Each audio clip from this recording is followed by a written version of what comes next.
One of my favorite places to try to work and hang out is in my small bird room. So I have been working on improving it, and I thought that telling you about my bird room and 5 things you might want to include if you are, or consider if you are creating a bird room, would be an awesome topic.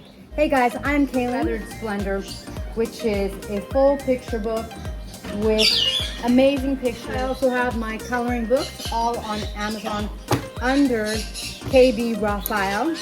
My mission is to help you increase your blissful bond, hopefully increasing the time in your bird room and your joy, decreasing the time for rescue.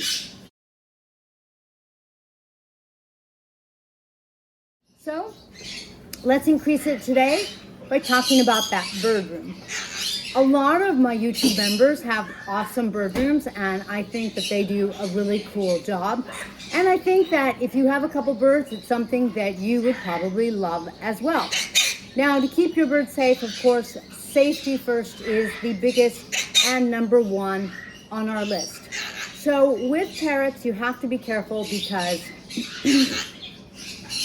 if there's anything like an exposed cord or a window that's a crack open, even if your feathers are clipped, your parrots, they can still get out.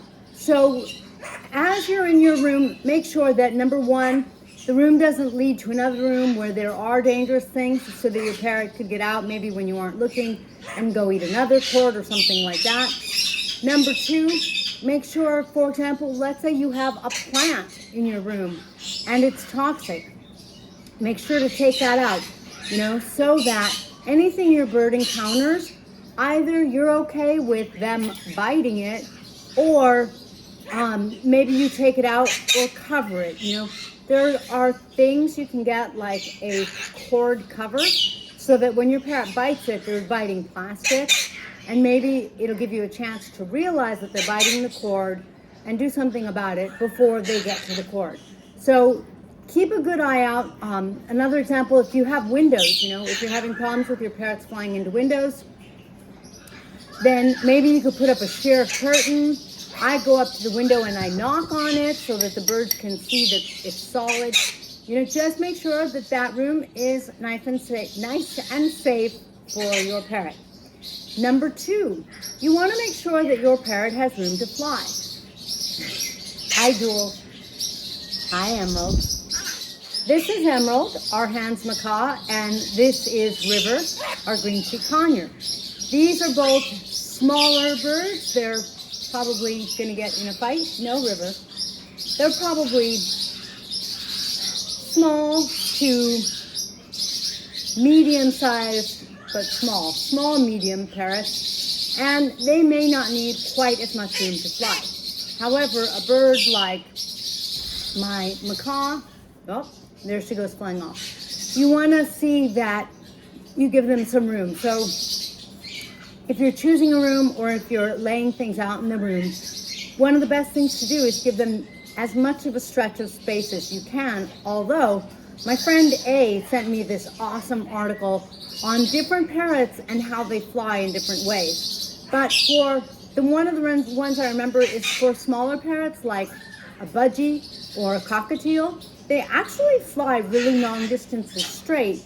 So the more you can give them the longest space in the room, the more they'll be able to really stretch their wings, really get some exercise and have a little fun. Number 3, when you're putting any kind of perches, things that they can perch on in the room, make sure that you vary the diameter. One of the saddest things, and I don't have any right now, one of the saddest things is when cages or play areas come with those plastic dowels or even a wooden dowel that doesn't change in diameter at all. That's pretty hard on their feet. It gives their feet no ability to use their muscles to grab at different diameters. So when you have a variety, it lets your parrot's foot really change. Now these are pretty big and monstrous, and that's because, number 1, I really like to give a variety, and number 2, I have some big birds. I also have smaller ones. Now, if you have much smaller birds like budgies or parrotlets, you still want to vary their perches, the diameter on them, but you could even use a chopstick. I had someone who got some parrotlets from me a while ago. She said that her husband rigged it so that he hooked the chopstick up to suction cups and put it on the window so that the parrotlets could perch in front of the window, look out the window, and they had enough room to perch. So be creative. I love to find natural wood, cut it up, and add the attachments myself so that my parrots have bark to bite. And you can see they've bitten off most of the bark on this. They love that. That's like the first thing they like to do is strip it of its bark. That way it's entertaining for them, and those variety of perches, like I said, are good for their feet. Now, I also love giving them rope as a perch.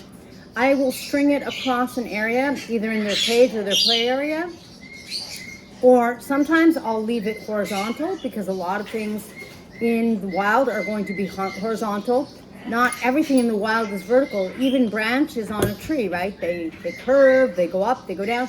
And so sometimes I'll give them a straight rope. Sometimes I'll turn the rope into a nice big hoop so that they have sort of like a swing. But I always make sure that the rope is not thin because I don't want them to get like their foot tangled in it.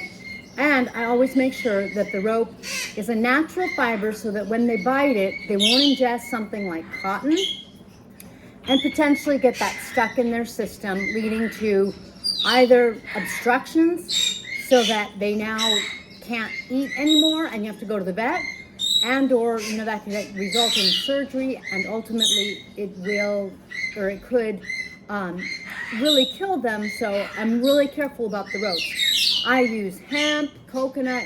When you look around at a hardware store or on Amazon, there are some varieties so that, like I said, you can give your parrot some nice varieties very easily. They sell them in different diameters. And so whether it's wood or hopefully a combination of like wood, chopstick, rope, you want to make sure they're all safe for your parrot. And of course, if you're making your own wood ones at all, make sure that the tree it came from is not a toxic tree. Number 4, some stimulating toys. My favorite thing to give my parrots is a cardboard box that I feel is really clean. I try to use boxes that don't have colored paint on them, like the less paint, the better for me. No tape or anything like that, because my parrots just love chewing on it. They've got these incredible hook bills. Thanks, are you preening me? You're so sweet. Hi, baby. Hi. But they really like chewing on something soft. It's ironic. The cardboard boxes do really well in my house. I also like making sure to give them some natural enrichment. So whenever we have palm seeds available, palm nuts, I always try to bring those in and put them around. And everyone, especially when they're palm seeds, everyone from my little parrots up to my macaw, they really love those. The palm seeds are smaller, so that's easier for like the little guys to get at. My macaw prefers bigger, but generally they're all pretty open to all of it. I also like to definitely get them some toys. I just like to really be careful. I don't like toys that have cotton on them, and I like toys that don't have, frankly, too much in the bright color, like too many bright colors, because I don't necessarily feel like those guys are good for my flock, so I don't get them for my flock. But toys around for them to play with is awesome. Lastly, you want your parrot's cage to be environmentally rich. That means that you want it to mimic the environment as much as you can.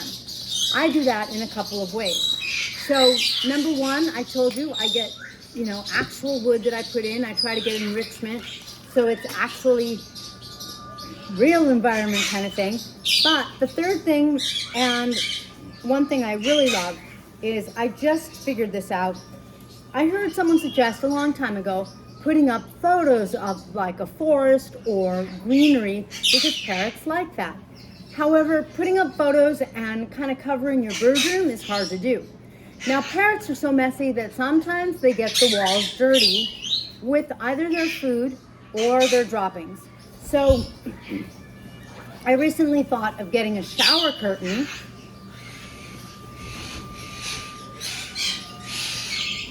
that I could put up on the wall with some hangers, like just picture hangers. The picture hangers are allowing me to hang the shower curtain, and I can easily take it on or remove it, off or on, and that means I can easily wash the shower curtain. But in the meantime, it also means that it gives me a nice big area of coverage for that playroom, so that my parrots have a nice backdrop. They have some nice colors, greens, blues, leaves, ocean in this case, and I have something I can easily wash when I need to wash it. So I love that.